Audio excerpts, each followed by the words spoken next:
Pierre Charvet, les instruments, alors ils existent depuis que l'homme est tout petit sur Terre. Il a fait des sons. Voilà, et puis la voix est le plus simple des instruments. Oui, dans l'Antiquité, il existait déjà des instruments. Et puis, des instruments compliqués déjà, complexes, oui. Ou juste une petite flûte, un bout de bois. Alors les flûtes existent chez des tas de peuples et dans des tas de civilisations. L'orgue est un bon exemple. C'est un instrument qui a considérablement évolué. C'est un instrument qui est plutôt de l'Europe du Nord et plutôt religieux, alors que au temps de l'Antiquité, c'était un instrument hydraulique et qui était plutôt centré dans l'Orient méditerranéen.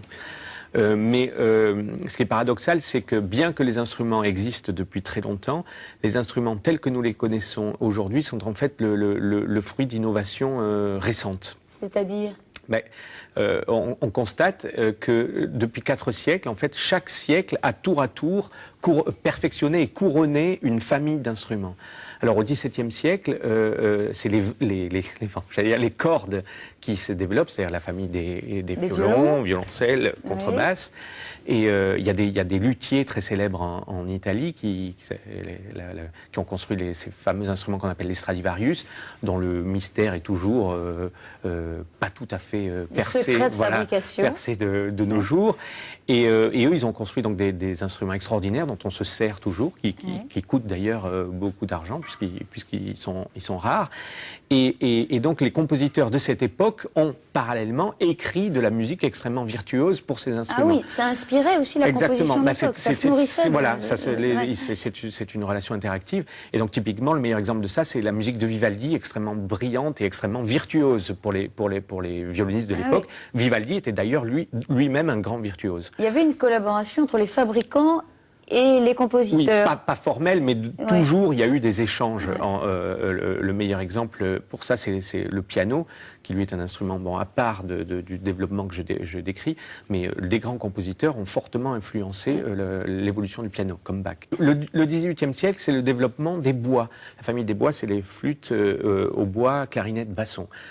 Et la clarinette, qui symbolise bien ce siècle, arrive justement au XVIIIe siècle. C'est-à-dire qu'avant le XVIIIe, la clarinette, elle existait sous d'autres formes, mais elle ne faisait pas véritablement partie de l'orchestre symphonique traditionnel.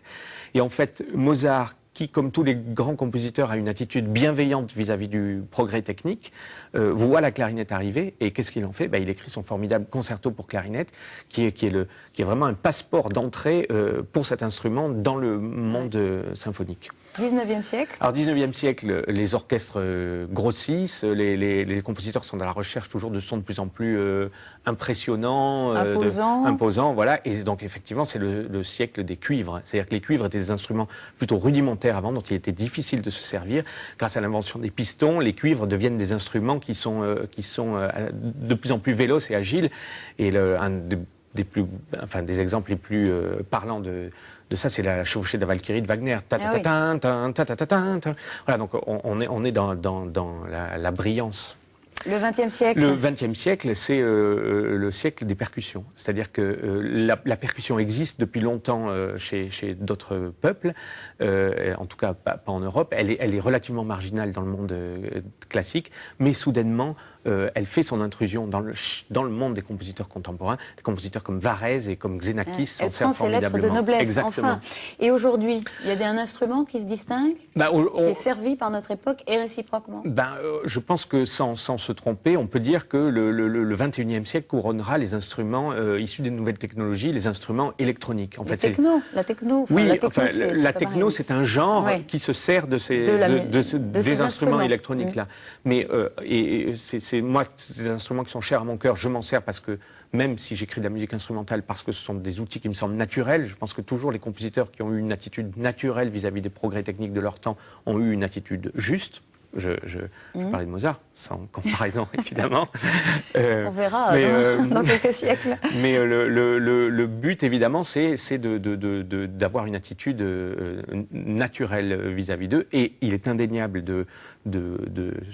maintenant, quand on regarde l'histoire, depuis 50 ans que ces instruments existent là, ces instruments électroniques, ils ont considérablement changé notre manière d'aborder de la musique et notre manière d'écouter la musique.